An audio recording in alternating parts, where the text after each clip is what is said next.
Ujumbe ambao tutakao kuwa nao jioni ya leo nasema Yesu atarudije? Haleluya!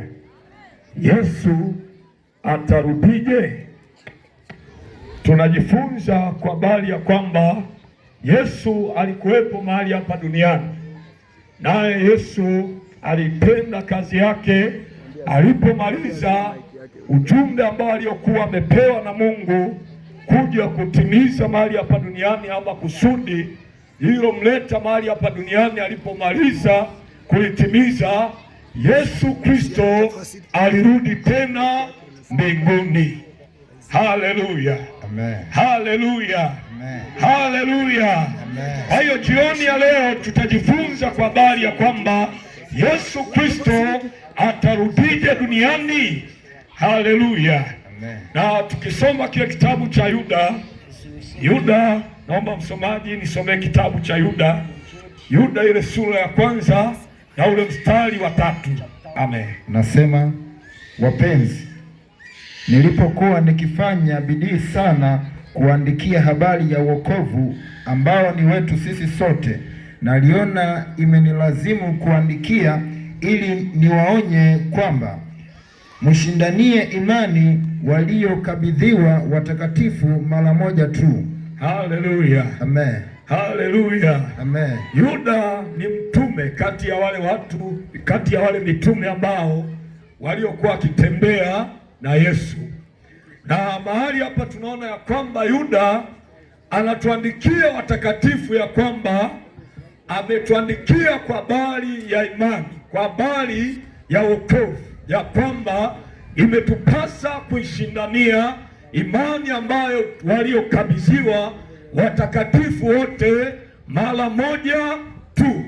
Haleluya, amen. Haleluya, amen. Kwa hiyo jioni ya leo ujumbe huu tunaojifunza ya kwamba Yesu Kristo atarudije, tunaangalia habari ya kwamba atarudije duniani, na hili ni angalizo ili kila mmoja ambaye aliyekuwepo ndani ya imani, aliyekuwa na wokovu, anatakiwa kuishindania imani, anatakiwa kuulinda wokovu, anatakiwa kuipigania imani. Ndugu zangu, hii imani inalindwa, hii imani inatunzwa, huu wokovu unalindwa, huu wokovu unatunzwa, kwa sababu tumekabidhiwa mara moja tu, na saa tusioizani Bwana Yesu anarudi.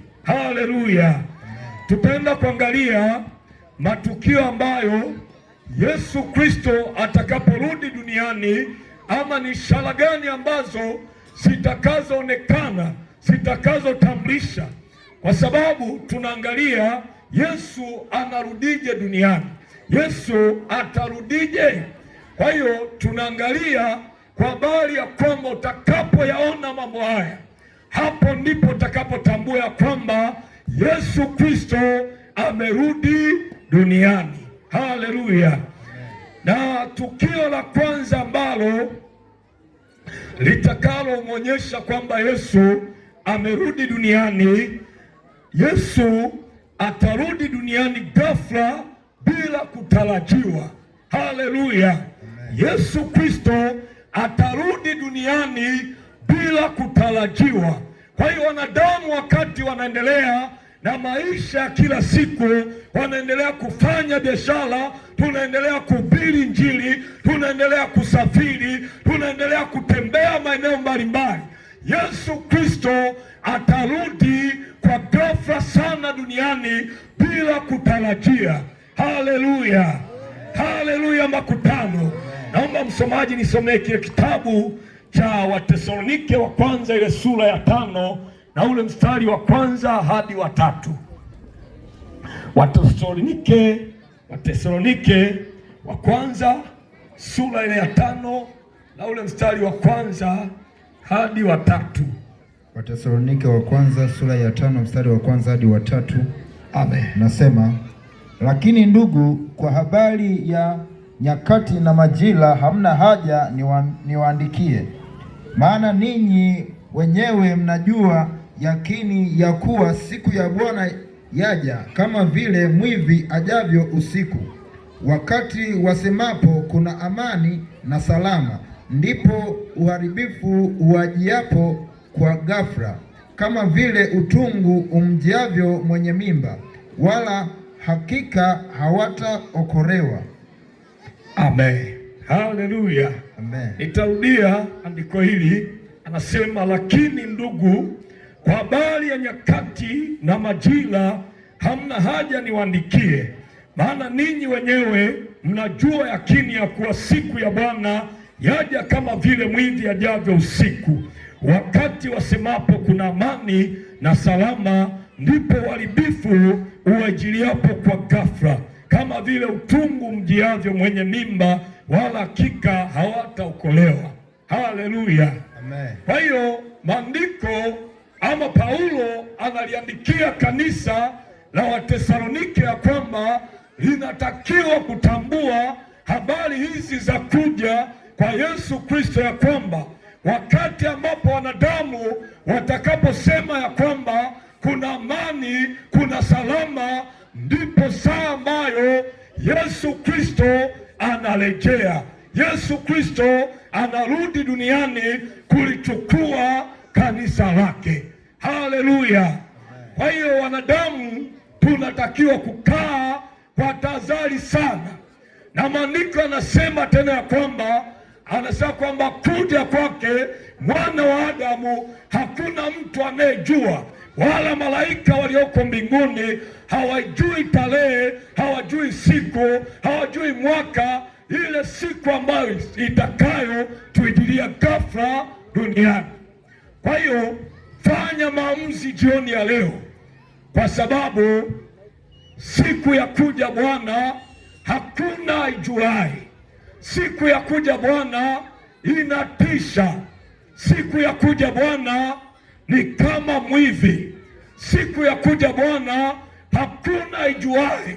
Maandiko yanasema kwamba ni kama vile ile siku ambayo mwanamke mwenye mimba, hakuna siku ambayo iliyojificha kama hii ya kwamba ni lini atazaa mtoto. Kwa hiyo kama haijui, maana yake ndivyo ambavyo itakavyokuwa kuja kwake mwana wa Adamu.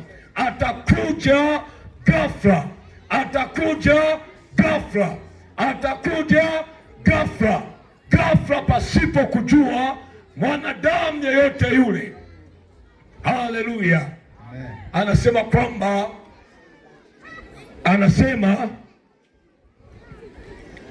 wala hakika hawataokolewa, wala hakika hawataokolewa. Ndugu mpendwa uliyekuwepo katika viwanja hivi, nataka nikwambie, kaa kwa tahadhari sana. Linda sana imani yako, linda sana maisha yako ya wokovu. Maisha ya wokovu ni maisha matakatifu, maisha ya kumpendeza Mungu. Maisha unatakiwa uishi kwa hofu sana, kwa sababu hii siku itatujilia kwa ghafla, na wengine wapo ndani ya makanisa, wapo ndani ya wokovu, lakini wanaweza wakaendelea kwenye uovu. Wanaweza wakasema kwamba ngoja nifanye hivi, nikatubu baadaye, lakini wakajikuta saa haipo tena ya kutubu. Haleluya, haleluya, haleluya. Tuendelee msomaji, soma ile Wathesalonike wa kwanza sura ya 4 ule mstari wa 11. Unasema, amen, tena mjitahidi kutulia na kutenda shughuli zenu na kufanya kazi kwa mikono yenu wenyewe kama tulivyowaagiza. Haleluya. Biblia inatuagiza, inasema kwamba tena mjitahidi kutulia na kutenda shughuli zenu na kufanya kazi kwa mikono yenu wenyewe kama tulivyoagiza. Ile 12 nitaongezea, ili mwenende kwa adabu mbele yao walio nje, wala wasiwe na haja ya kitu chochote. Haleluya, amen. Haleluya, amen. Maandiko yanatutazalisha juu ya shughuli ambazo tunazoendelea nazo kila siku, ya kwamba tunatakiwa kufanya kazi zetu wenyewe, tunatakiwa kufanya shughuli za mikono sisi wenyewe, kwa sababu wengi wamejikuta wakiingia katika kutenda maovu ama wakiingia katika uharibifu wa dunia kwa sababu ya uhitaji. Yeyote ambaye anayefanya kazi kwa mikono yake mwenyewe hawezi kupungukiwa na kitu chochote. Haleluya, amen. Hautapungukiwa na kitu chochote. Maandiko yanasema kwamba Bwana atabariki kazi za mikono yetu. Kwa hiyo ahadi ya Mungu, ameahidi kubariki kazi za mikono yetu. Kwa ukifanya shughuli zako, jitahidi sana kuangalia ya kwamba huu ni muda wa kumwabudu Mungu na huu ni muda wa kufanya shughuli zangu. Haleluya, amen. Haleluya, amen. Na jambo la pili, ishara ya pili, Yesu atarudije? Ishara ya pili, Yesu atarudi duniani kama umeme. Haleluya, amen. Yesu atarudi duniani kama umeme. Mathayo 24:27. Yesu atarudi duniani kama umeme. Haleluya, amen. Kwa kama vile ambavyo tunavyoona umeme, namna ambavyo unavyoweza kumulika ama unapobonyeza switch ule umeme unavyotoka kwa kasi, ndivyo ambavyo Yesu atakavyokuja. Haleluya, amen. Nisomee Luka, nisomee Mathayo 24:27. Mathayo 24:27 inasema, amen. Kwa maana kama vile umeme utokavyo mashariki ukaonekana hata magharibi, hivyo ndivyo kutakavyokuwa kuja kwake Mwana wa Adamu. Amen. Maandiko yanasema kwamba kwa maana kama vile umeme utokavyo mashariki ukaonekana hata magharibi, hivyo ndivyo kutakavyokuwa kuja kwake Mwana wa Adamu. Haleluya, amen. Kutakuwa ni ghafla sana, kutakuwa ni kwa ghafla sana. Wanadamu wanaendelea na shughuli zao, wapo wanaoendelea na maovu, wapo wanaoendelea kutenda mema, wapo wanaoendelea kujitakasa, wapo wanaoendelea kumpendeza Mungu. Ndipo hii siku itakapoajilia kwa ghafla. Wewe ndugu yangu, utakuwaje siku hiyo? Hiyo siku itakapokujilia ghafla, je, utakuwa tayari? Utakuwa tayari ama utakuwa haujafanya maandalizi yote yale? Na kama hujafanya maandalizi yote yale, mkutano huu tunakupa nafasi ya kutengeneza mambo yako sawa.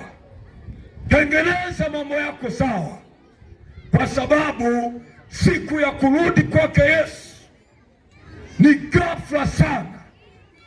Ni kama umeme, kama umeme unavyotoka magharibi mpaka mashariki, ndivyo kutakavyokuwa kuja kwake Mwana wa Adamu. Kutakuwa ni kwa ghafla sana. Fanya maamuzi leo, fanya maamuzi leo. Luka 17:24. Luka 17:24 inasema, amen. Kwa kuwa kama vile umeme umulikavyo toka upande huu chini ya mbingu hata upande huu chini ya mbingu, ndivyo atakavyokuwa Mwana wa Adamu katika siku yake. Haleluya, amen. Andiko linasema kwamba kwa kuwa kama vile umeme unavyoweza kumulika toka mbinguni mpaka mbinguni, ndivyo kutakavyokuwa kuja kwake mwana wa Adamu. Maandiko yanasema kwamba angalia, ni wapi ambapo ulipoanguka urudi ukatubu.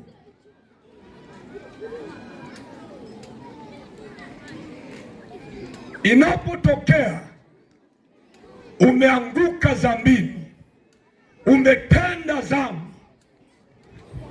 unatakiwa kupiga magoti wakati huo huo na kutubu mbele za Mungu. Inawezekana ni jioni ya leo, inawezekana ni saa hii. Maisha yako ukiangalia, moyo wako ni shahidi, hayako sawasawa, hauna usawasawa mbele za Mungu, hauko sawa mbele za Mungu. Shahidi wa matendo yako ni moyo wako. Shahidi wa matendo yako ni moyo wako. Tutajuaje wewe umesimama? Tutajuaje umeokoka? Wewe ni mama, lazima tutakuja kuangalia ndoa yako. Wewe pamoja na mume wako mnaishije? Je, kuna amani? Je, kuna furaha? Maandiko yanasema uishi kwa furaha pamoja na mke umpendaye. Je, kwenye ndoa zetu kuna furaha? Kwenye maisha yetu kuna furaha? Maandiko yanasema anayemchukia ndugu yake, huyo bado amekaa kwenye giza, na wala nuru haikai ndani yake. Kama kuna mtu ambaye umemchukia leo, nakupa ole wako, kwa sababu Biblia inasema kwamba utasemaje kwamba unanipenda ikiwa ndugu yako wa karibu unamchukia? Kama ndugu yako wa karibu unamchukia, maana yake upendo kwa Mungu haupo ndani yako. Mungu anawapenda wanadamu wote. Haleluya, amen. Mungu anawapenda wanadamu wote. Tupungiane mkono, tupungiane mkono. Mungu anawapenda wanadamu wote. Mungu anawapenda wanadamu wote. Ndio maana kuna kuwepo na mikutano kama hii. Anasema njooni kwangu ninyi nyote msumbukao na kulemewa na mizigo, nami nitawapumzisha. Jitieni nira yangu, mjifunze kwangu, kwa kuwa mimi ni mpole na mnyenyekevu wa moyo. Tunatakiwa kujifunza kwa Yesu. Haleluya, amen. Tunatakiwa kujifunza kwa Yesu.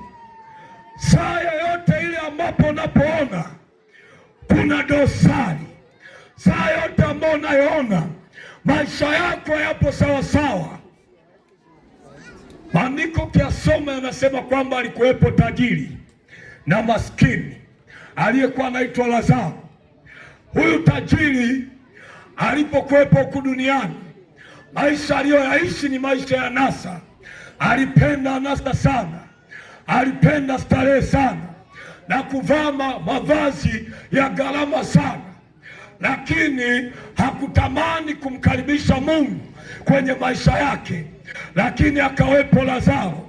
Huyu alikuwa anaitwa maskini, huyu alikuwa maskini, na katika huo maskini wake alimkaribisha Mungu kwenye maisha yake, na ndivyo ambavyo ilipofika ile saa ya kufa mahali hapa duniani, maandiko yanasema kwamba alipokufa alienda kifuani kwa Ibrahimu, akapokelewa kifuani mwa Ibrahimu, akafarijiwa, kwa sababu alimpa Mungu maisha yake, kwa sababu alimpa Mungu nafasi ndani ya moyo wake. Ile nafasi Mungu akakaa ndani yake. Ile nafasi hata alipokufa hapa duniani alipelekwa kwenye furaha ya milele, alipelekwa sehemu moja inaitwa peponi. Peponi ni mahali ambako wanakaa wafuasi wa Kristo, watu ambao dunia walikataa, anasa za dunia walizikataa, uovu waliukataa. Hao ndio wanaokaa kule peponi. Mara nyingi sana mtu anapokufa huwa tunasema kwamba tunaomba Mungu ailaze roho hii mahali pema peponi. Tunaomba sisi, lakini anayeamua ni Mungu, na Mungu alimtuma Yesu ili awe mpatanishi kati ya Mungu na wanadamu, kati ya mwanadamu na Mungu. Kwa hiyo Yesu amesimama pale katikati akiupatanisha ulimwengu na Mungu juu mbinguni, akiupatanisha ulimwengu. Na kwa sababu Biblia inasema kwamba wanadamu wote wametenda dhambi, wamepungukiwa na utukufu wa Mungu, hapa palihitajika mtu ambaye aliyeshuhudiwa vyema ya kwamba huyu amekubali maisha matakatifu, amekubali kuishi duniani bila uovu wote ule. Ndipo ile siku alipotokea huku duniani akaazimia ndani yake ya kwamba mimi mpaka mauti inanikuta sitakubali kutenda dhambi. Yesu aliishi maisha matakatifu sana. Yesu aliishi maisha matakatifu sana. Ndugu zangu, tunapojifunza habari za Yesu, tunaanza kumwona Yesu akizaliwa. Tunamwona Yesu akiwa na miaka 12 akienda hekaluni, anaanza kuongea na wazee. Baada ya pale tunakuja tena tunazipata habari za Yesu akiwa na miaka 30. Hiyo miaka 30 anatokea, anaenda kubatizwa kwa mara ya kwanza. Yesu anajazwa nguvu ya Roho Mtakatifu akiwa na miaka 30. Maana kuanzia mwaka 0 mpaka hadi 30 alikuwa na mwili kama huu tulionao sisi, mwili wa dhambi, mwili ambao unatamani kutenda dhambi, mwili ambao unatamani kufanya maovu, mwili ambao una vishawishi vingi, mwili ambao una vikwazo vingi. Wengi sana leo hii maisha yao wanaishi vibaya mbele za Mungu. Kwa sababu gani? Kwa sababu wamekubali udhaifu ambao uliopo ndani ya mwili. Umewasababishia wengi kusema kwamba Mungu ananiona, Mungu ananiona. Haleluya, haleluya. Ngoja nikupe ushuhuda mmoja. Kuna baba mmoja akasema, akawa anazungumza kwa habari ya kondoo. Anasema kwamba yeye alikuwa ni mfugaji wa kondoo, lakini wakati akiwa mfugaji wa kondoo ameweka kwenye banda lake, katengeneza banda zuri tu, kalitengeneza kwa pembeni, nyuma yake akachimba shimo. Kwa hiyo wakati alipokuwa anawekea maji wale nguruwe wakawa wanaogelea, yale maji yanamwagika, yanaingia kwenye ile shimo. Siku moja alikuwa anafuga nguruwe pamoja na kondoo. Siku moja kondoo yule akaangukia kwenye lile shimo la yale matope, shimo la zile tope. Yule kondoo akaanza kuhangaika kupambana atoke kwenye lile tope na maji machafu. Alipambana mpaka hadi akafa, na kwa sababu hapakuwa na mtu wa kumsaidia kutoka kwenye lile shimo la tope, alihangaika mpaka hadi akapoteza uhai wake. Maandiko yanasema kwenye kile kitabu cha Waebrania sura ya 12 na ule mstari wa 4, Biblia inasema kwamba hatujashindana na dhambi mpaka kumwaga damu. Haleluya, amen. Haleluya, amen. Haleluya, amen. Nataka nikwambie kwamba kuanzia sasa hivi hakikisha unashindana na dhambi ikiwezekana kupoteza uhai wako. Wengi sana wanapotenda dhambi wanafurahia kukaa kwenye dhambi, wanafurahia kuendelea kuishi maisha ya dhambi. Unaongea uongo, unaona kawaida.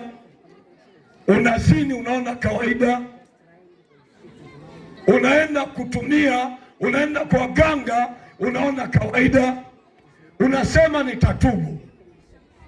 Siku zinaendelea, saa zinaendelea. Mwisho wa siku uliongea uongo mara moja, unajikuta umeongea uongo tena mara ya pili, unajikuta mara ya tatu, mara ya nne. Ulikuwa na hofu ya Mungu ndani yako. Ulipoongea uongo mara ya kwanza uliogopa. Ulipozini mara ya kwanza uliogopa. Ulipoanguka mara ya kwanza uliogopa. Lakini kwa sababu haukuitubia ile dhambi sasa imeendelea kukaa ndani yako, imeendelea kuishi ndani yako. Na mara nyingi wengi sana wanasema kwamba nimezini, nimemwombea mgonjwa amepona, nimezini, nimefanya hiki na hiki, nimemwomba Mungu na Mungu akafanya, nimefanya hiki, nimeiba, lakini nimeimba, watu wamebarikiwa sana.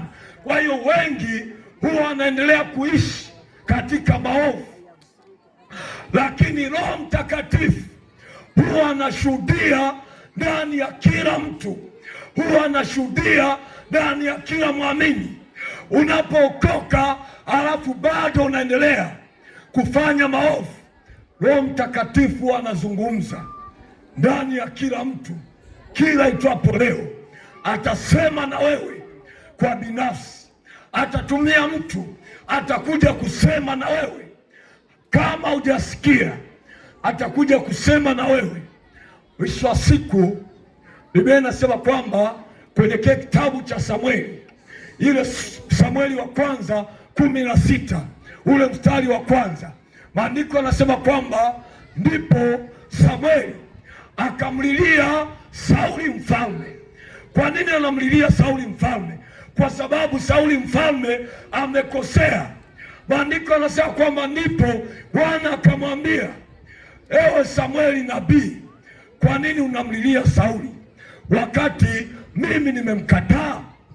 Chukua pembe yako, pia mafuta ndani yake, nenda ukampake mafuta Daudi ili aje kuwa mfalme ndani ya taifa la Israeli. Haleluya, haleluya. Ndugu yangu, angalia sana usije ukakataliwa. Wakati ukiwepo chini ya ardhi, chini ya mbingu, angalia sana usije ukakataliwa na Mungu, kwa sababu hakuna mtu ambaye atakaye kurudisha tena mbele za Mungu.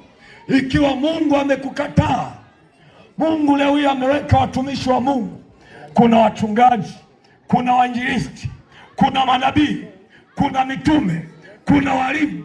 Hao wote wamewekwa ili kusudi waseme na maisha yako urejee mbele za Mungu. Lakini ukiendelea kushupaza shingo yako, maandiko yanasema kwamba itavunjika, itavunjika. Utakataliwa milele, utakataliwa milele. Ni hatari sana kukataliwa na Mungu. Ukikataliwa na Mungu leo hii, huu wema wa Mungu na uona kwenye maisha yako leo hii, uzima ulionao, afya ulionayo, watoto ulionao, wema wa Mungu utaondolewa juu yako. Wema wa Mungu uko juu yako kwa sababu Mungu anajua utasikia injili siku moja na utageuka, utamrudia. Lakini wewe umekataa kumgeukia Mungu, umekataa kuonywa, umekataa maonyo, umekataa maagizo. Wema wa Mungu ukiondolewa kwenye maisha yako, umekwisha. Haleluya, amen. Haleluya, amen. Jambo la tatu, Yesu atarudije? Jambo la tatu, Yesu atarudi kwa namna ile ile kama alivyochukuliwa. Yesu atarudi kwa namna ile ile kama alivyochukuliwa. Nisome kitabu cha Matendo ya Mitume, Matendo ya Mitume ile sura ya kwanza, Matendo ya Mitume sura ya kwanza na ule mstari wa 10. Wanasema, amen. Walipokuwa wakikaza macho mbinguni, yeye alipokuwa akienda zake, tazama, watu wawili wakasimama karibu nao, wenye nguo nyeupe, wakasema, enyi watu wa Galilaya, mbona mmesimama mkitazama mbinguni? Huyu Yesu aliyechukuliwa kutoka kwenu kwenda juu mbinguni atakuja jinsi hiyo hiyo mlivyomwona akienda zake mbinguni. Haleluya, amen. Andiko anasema kwamba ukiendelea kusoma pale nakutana na kwamba Yesu aliwachukua wanafunzi wake,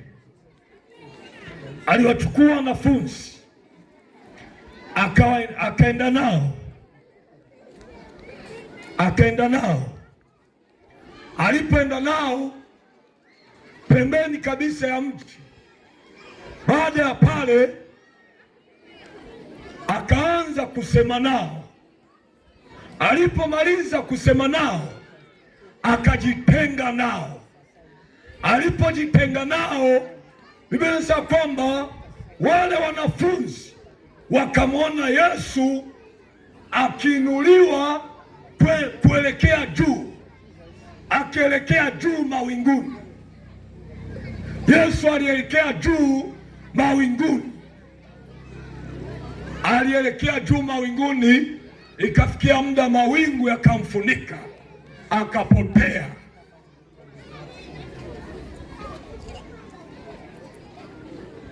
Sasa tunarudi, anasema ule mstari wa 10, walipokuwa wakikaza macho mbinguni, yeye alikuwa akienda zake, tazama, watu wawili wakasimama karibu nao, wenye nguo nyeupe. Hawa waliosimama karibu naye walikuwa ni malaika. Wakawaambia wale wanafunzi, wakawaambia kwamba kwa nini mnatazama kuelekea juu? Huyu Yesu mnayemwona akipelekwa juu mawinguni, kama mlivyomwona akielekea juu mawinguni, ndivyo ambavyo atakavyochukuliwa kuelekea juu, na ndivyo ambavyo atakavyokuwa akishuka kuja duniani. Atakuja duniani kwa namna ile ile kama aliondoka kuelekea juu. Amen. Amen. Amen. Amen. Kwa hiyo maandiko yanatutahadharisha kwamba usidanganyike. Mtu akikwambia kwamba Yesu yuko huku, usikubali. Haleluya. Amen. Usikubali. Tunatahadharishwa juu ya makristo wa uongo watatokea katika nyakati za hatari, na hizo nyakati za hatari ni nyakati ambazo tulizonazo leo hii, nyakati ambazo mwanadamu amekubali kumwabudu shetani. Mwanadamu anatangaza kabisa, mimi ninamwabudu shetani, hakuna Mungu.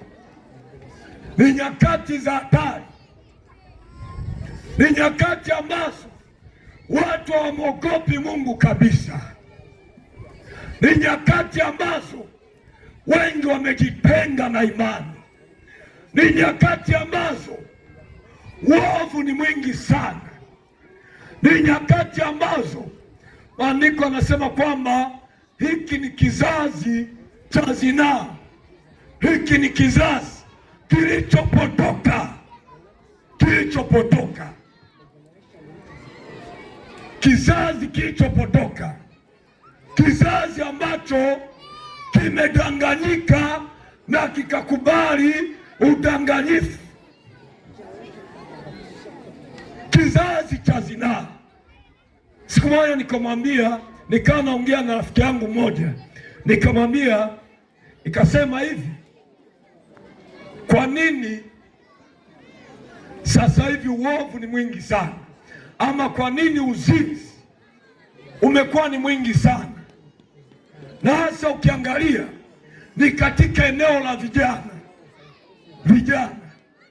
uovu mwingi sana, mambo mengi sana, hawataki kumgeukia Mungu. Wapo ndani ya kanisa, ukiwaambia kwa habari ya maisha matakatifu, wanakwambia wewe unaishi mbinguni, unaamkia duniani, si tunakaa duniani. Kwa kama umeokoka ni wewe mwenyewe, usizanie na sisi tutaifuata njia ambayo unayopita wewe. Haleluya, amen. Tupo katika kizazi ambacho kimetabiriwa, tupo katika nyakati ambazo unabii umetimia ya kwamba ni kizazi ambacho ni cha zinaa, kizazi cha ukaidi. Na huu ni wakati ambao roho ya kiburi ni wakati wake. Wengi hata kama wangeonywa hawawezi kugeuka, kwa sababu ni wakati wake. Wewe ambaye unanisikiliza, wewe ni mtu wa thamani sana, wewe ni mtu wa thamani sana. Mwambie jirani yako, wewe ni mtu wa thamani sana, wewe ni wa thamani sana. Kama usingekuwa thamani, usingekuwepo leo hii. Haleluya jamani, leo shetani ameingia mpaka kwenye majumba, ameingia mpaka sasa hivi. Vita iliyopo ni kupambana ule uovu auingize makanisani, na kuna baadhi ya makanisa ambayo amefanikiwa. Yesu anaporudi anatukutaje? Anatukutaje? Biblia inasema kwamba kama namna ambavyo alivyopaa kwenda mbinguni, ndivyo ambavyo atakavyorudi, ndivyo atakavyokuja kwa namna ile ile, atakavyokuja kwa namna ile ile. Na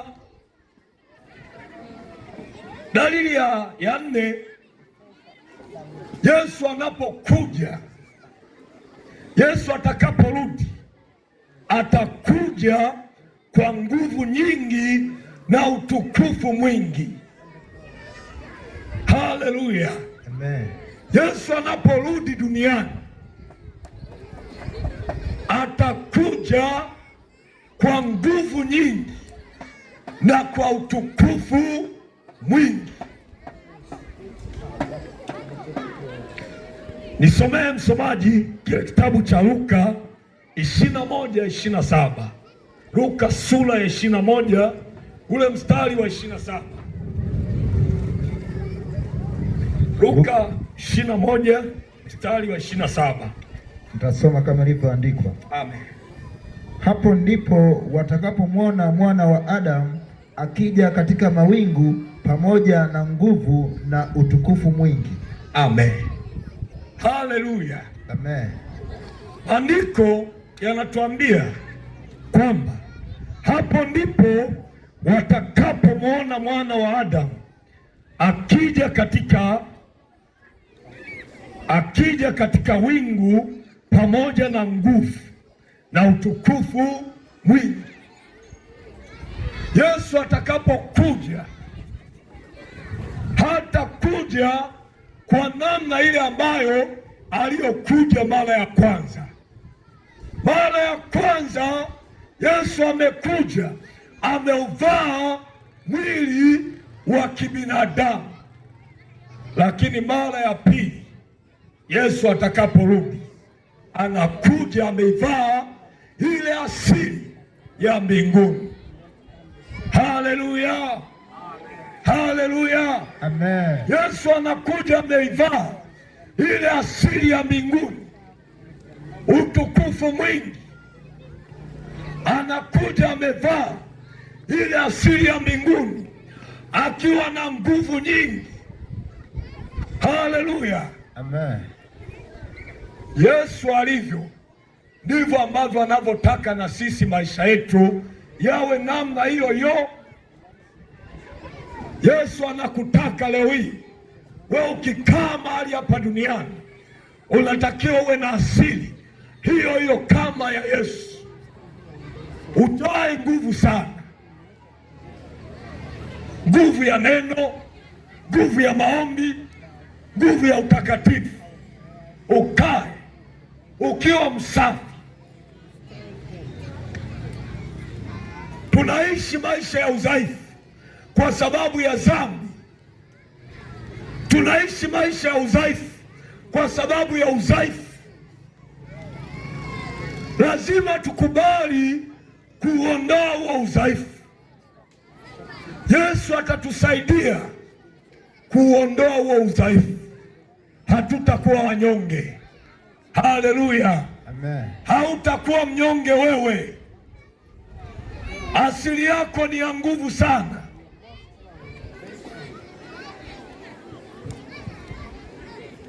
Ngoja nikwambie kitu kimoja. Tunafahamu kuhusiana na maisha ya Adamu. Adamu Mungu alimuumba akiwa mkamilifu. Mungu alimuumba Adamu akiwa mkamilifu sana. Mkamilifu maana yake mtakatifu. Amekamilika, hapakuwa na uovu ndani yake. Tunakuja kwa maisha ya Yesu. Yesu amezaliwa katika roho, tunatambua kwamba ni Mungu, lakini katika mwili Yesu ameuvaa mwili wa dhambi. Ameuvaa mwili wa dhambi, ameuvaa mwili wa magonjwa, ameuvaa mwili wa njaa, ameuvaa mwili wa mateso, ameuvaa mwili ambao unahisi uchungu, ameuvaa mwili ambao una mawazo, una msongo wa mawazo. Lakini Yesu pamoja na kwamba ameuvaa mwili huo wa dhambi, lakini hakukubali maisha yake kutenda dhambi kwa kinywa hata kwa matendo. Ndiye mwanadamu ambaye aliyefaulu duniani kwa 100% kuishi maisha matakatifu. Haleluya, amen. Haleluya, amen. Haleluya, amen. Ndiye mwanadamu ambaye amefanikiwa. Amefanikiwa. Yesu aliwezaje? Aliweza kwa sababu kila itwapo leo maisha yake yalikuwa ni maisha ya magotini, yalikuwa ni maisha ya maombi, maisha ya maombi. Roho wa Mungu atawale mwili wa dhambi. Haleluya, amen. Haleluya, amen. Huo mwili wako kama usipomruhusu Mungu, usiporuhusu Roho wa Mungu atawale huo mwili wako wa dhambi, hautafanikiwa kuingia, hautafanikiwa kuingia. Mpe Yesu leo nafasi, atawale moyoni mwako, atawale maisha yako ya nje. Wengi sana wana yale maisha ya ndani, maisha ya siri. Utakuwa mtakatifu kwenye eneo fulani, lakini ukitoka pale huwezi tena kusema kwamba mimi nimeokoka. Huwezi kujitangaza kwamba mimi nimeokoka. Kwa sababu gani? Kwa sababu bado hujamruhusu Mungu atawale nje ya mwili wako. Akitawala nje ya mwili wako, shetani hatakuwa na nafasi kwenye mawazo, kwenye matendo, hatakuwa na nafasi. Dhambi haitakuwa na nafasi, kwa sababu Biblia inasema, naomba msomaji nisomee Warumi sura ile ya 6 ule mstari wa 16. Warumi sura ya 6 mstari wa 16. Nasema, amen.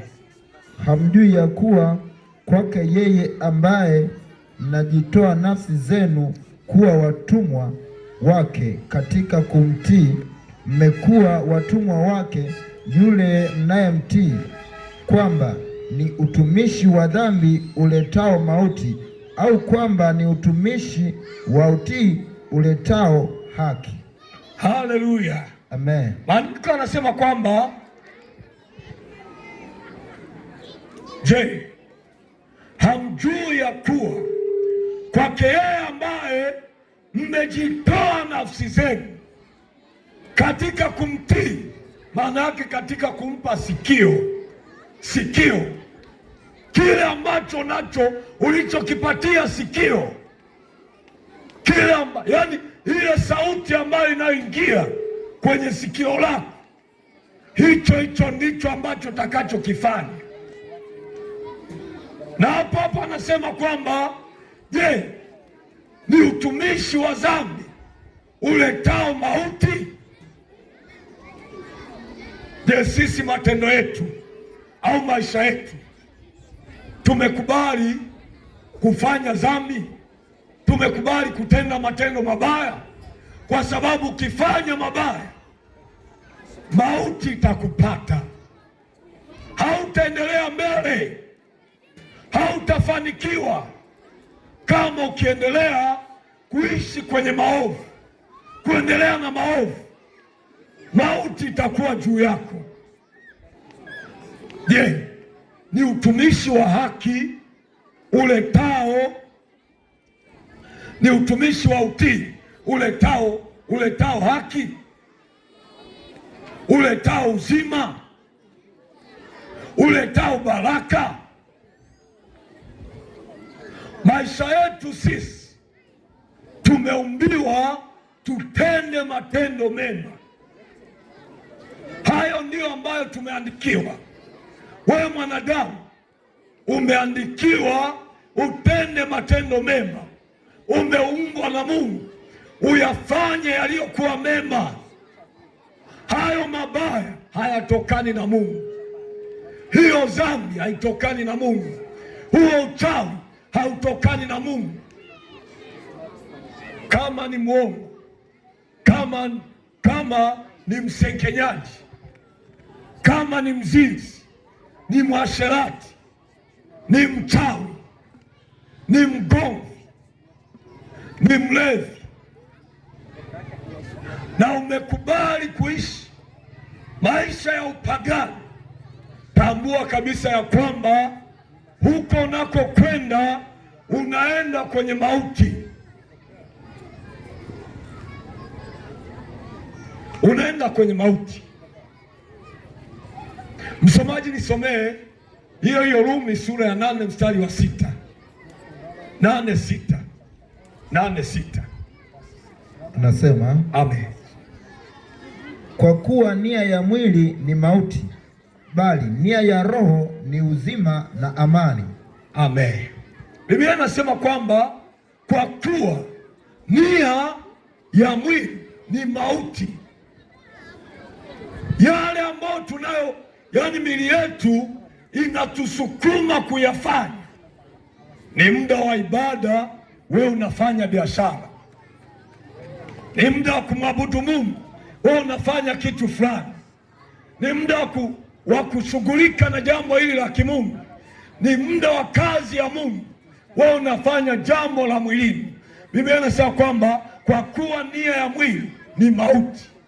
Siku zote ukiapa nafasi mambo ya mwili, huwezi kufanikiwa katika Mungu. Utajikuta kimoja kimekufa.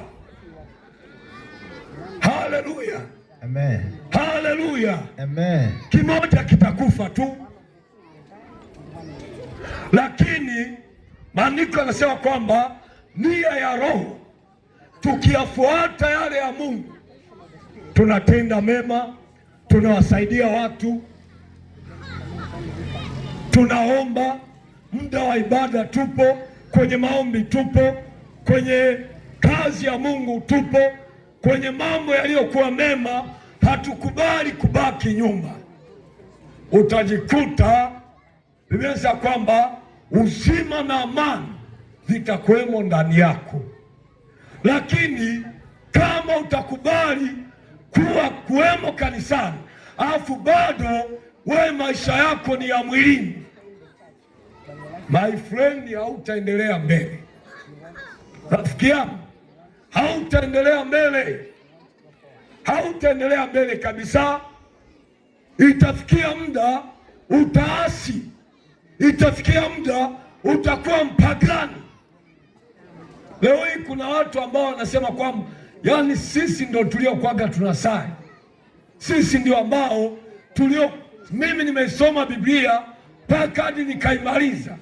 Kwa hiyo Biblia iko hapa hivi kichwani, iko kichwani. Kama iko kichwani au moyoni mwako, imebadilisha maisha yako, kwa sababu kama neno la Mungu liko ndani yako, lazima neno likikaa ndani yako halitakubakiza kama ulivyo. Lazima utabadilika sana. Amen. Lazima utafanikiwa sana. Lazima utakuwa na uzima kwa 100%. Hautakuwa mtu wa kawaida, hautakuwa mtu wa kawaida kabisa. Haleluya, amen. Hautakuwa mtu wa kawaida, hautakuwa wa kawaida kabisa. Hatua ya mwisho, Yesu atarudije? Yesu ataonekana kwa kila mmoja. Haleluya, amen. Yesu siku ambayo atakayokuja, kila jicho la mwanadamu litamwona angani. Kila mwanadamu atamwona Yesu, kila jicho litamwona Yesu. Hata kama walioko Marekani watamwona Yesu, waliopo Dar es Salaam watamwona Yesu, waliopo Mwanza watamwona Yesu, waliopo Arusha watamwona Yesu, waliopo Burundi watamwona Yesu, waliopo Rwanda watamwona Yesu, waliopo Somalia watamwona Yesu, waliopo Kenya watamwona Yesu. Kila jicho litamwona, kila jicho litamwona. Haijalishi walioko ndani, watamwona Yesu. Hili paa la nyumba unaoliona, hata kama ni majani au ni bati au ni kapeti, halitakuzuia kumwona Yesu. Kila jicho litamwona Yesu, litamwona Yesu. Somaji, nisomee kitabu cha Ufunuo, kitabu cha Ufunuo, kitabu kile cha Ufunuo sura ya 1 na ule mstari wa 7. Ufunuo sura ya 1 na ule mstari wa 7 unasema, amen. Tazama yuaja na mawingu, na kila jicho litamwona, na hao waliomchoma, na kabila zote za dunia wataomboleza kwa ajili yake. Naam, amina, amen. Maandiko yanasema, tazama yuaja na mawingu, na kila jicho litamwona, na hao waliomchoma, na kabila zote za dunia wataomboleza kwa ajili yake. Haleluya, amen. Haleluya, amen. Je, wewe utafurahia utakapomwona Yesu? Utafurahia utakapomwona Yesu? Utafurahia au utaomboleza? Biblia inasema kwamba ole wao wanaoitamani siku ya kuja Bwana, kwa sababu inatisha sana, inatisha sana, inatisha sana.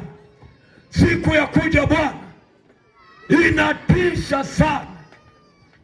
Kila jicho litamwona, kila jicho litamwona, kila jicho litamwona. Hakuna mwanadamu ambaye hatamwona. Wachawi watamwona, wazinzi watamwona, watakatifu watamwona, watamwona Yesu Kristo, watamwona. Mwanadamu, acha maovu, acha maovu, acha dhambi. Dhambi itakusababishia, kabla ya kufurahia kumwona Yesu, wewe utapiga magoti, utaanza kulia, utaanza kulia. Maandiko yanasema kwamba watu wataomboleza, wataomboleza, wataomboleza, kwa sababu wapo ambao mpaka hadi leo hii wamemkataa Yesu, wamemkataa Yesu, wamemkataa Yesu. Kuna mpendwa mmoja akafunuliwa, akapelekwa juu sana, alafu akaambiwa na malaika, angalia chini. Alipoangalia chini, akaziona taa zinawaka, akaona taa zinawaka chini ya ardhi, taa zinawaka, taa zinawaka. Akamuuliza malaika, akasema kwamba hizo taa ni nini? Malaika akamwambia, hizo taa unazoziona duniani, hao ni wale wa Kristo, hao ni wale watakatifu, hao ni wale ambao bado maisha yao hawajakubali kumpigia goti shetani, hawajakubali kumwabudu shetani, wamekataa kuabudu sanamu, kuabudu biashara, kuabudu wanadamu. Mungu anachotaka kwenye maisha yako, anataka umwabudu, anataka umwabudu, anataka umwabudu, anataka umwabudu mwanadamu. Mwanadamu mwabudu Mungu, mwabudu Mungu. Hicho ndicho ambacho anachokitaka Mungu. Na wakati alipokuwa anaziona zile taa duniani, akauliza kwa habari wake, kama kuna taa, maana yake giza lazima liwepo. Kwa aliona taa, lakini duniani akaliona giza zito sana. Akaambiwa, hilo giza unaoliona duniani, hiyo ni nguvu ya dhambi, nguvu ya uasi. Uasi namna ulivyokuwa mwingi, dhambi namna zilivyokuwa nyingi. Leo hii tunaishi, tunaona ni kama vile tuko salama, lakini hata nikwambie kwamba wakati tulionao hatuko salama. Wengi wameharibikiwa, maisha yameharibika. Ndio maana kwenye Yuda ile sura ya kwanza ule mstari wa 3, wapendwa, niliona niwaandikie kwa habari ya mambo haya ya wokovu, ya kwamba mwishindanie imani ambayo wamekabidhiwa watakatifu mara moja tu. Haleluya, amen. Hapa duniani tupo leo, lakini ya kesho hatuyajui. Duniani tupo leo, lakini baada ya masaa mawili hatujui ni jambo gani ambalo litakalotokea. Hatujui.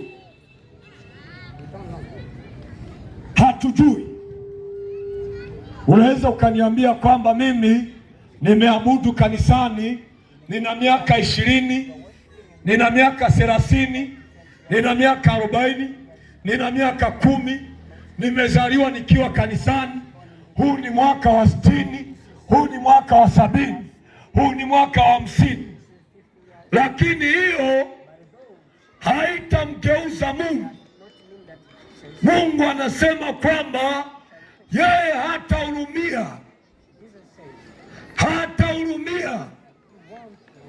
hataonea huruma.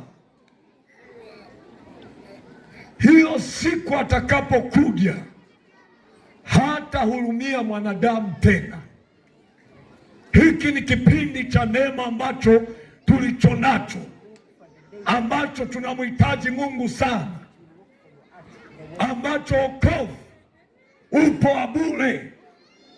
Wokovu haulipiwi, haununuliwi. Maandiko anasema kwamba Yesu akawaita wanafunzi wake, akawavuvia Roho, alafu akawaambia, wowote ambao mtakao wasamehe dhambi wamesamehewa, wowote ambao mtakao wafungia dhambi wamefungiwa mpaka mbinguni.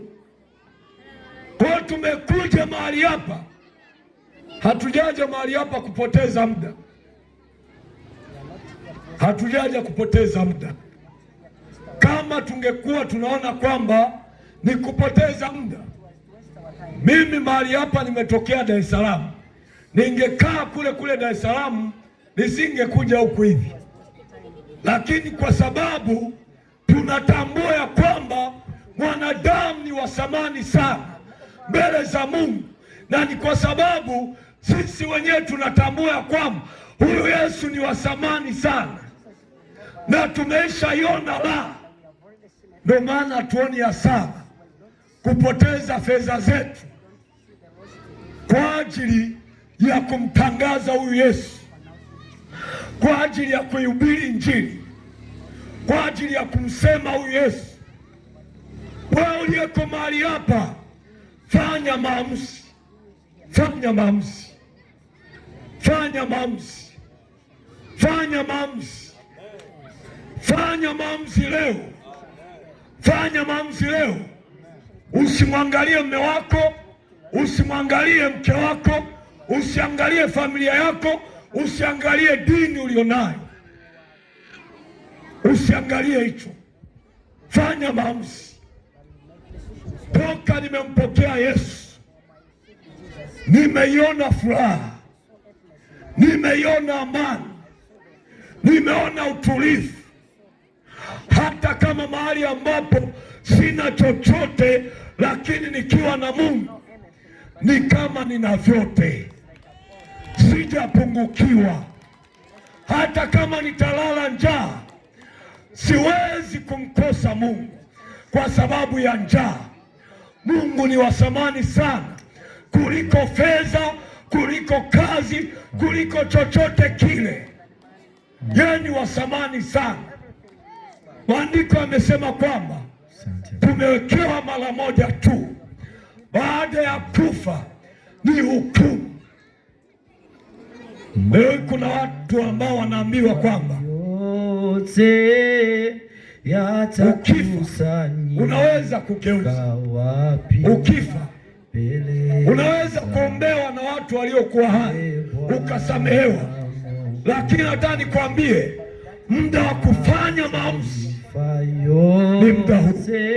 Simama mwana, namba wana praise Bwana Mungu. Tusogee, namba wana praise, tusogee mbele hapa, tusogee hapa mbele tafadhali. Namba tusogee mbele hapa tafadhali. Nguvu za Mungu tusogee mahali hapa mbele. Mama zangu upande huu, naomba tusogee hapa mbele. Yuko Mungu mahali hapa. Yesu yuaja. Funika macho. Naomba close your eyes. Sala hii. Yes. Tunahitaji kutengeneza maisha yetu na Mungu. Yes, yes. Kwa sababu inawezekana uko mahali hapa hujampokea Yesu. Yes. Ama inawezekana unaendelea na ukovu. Yes. Lakini bado maisha yako yamekuwa na michanganyo mingi. Yes. Kwa nataka nikupe nafasi hii. Yes. Ili hata kama leo hii Yesu ikitokea. Yes. Amerudi. Yes. Tunaondoka sote. Amen. Kiu yangu na furaha yangu ndio natamani kuona kwamba kule mbinguni tutakapofika. Yes. Ni kuone pia na wewe ukiwepo pale. Yes. Tuone ya kwamba ndugu zetu pale Nengo nao wako pale. Ndio.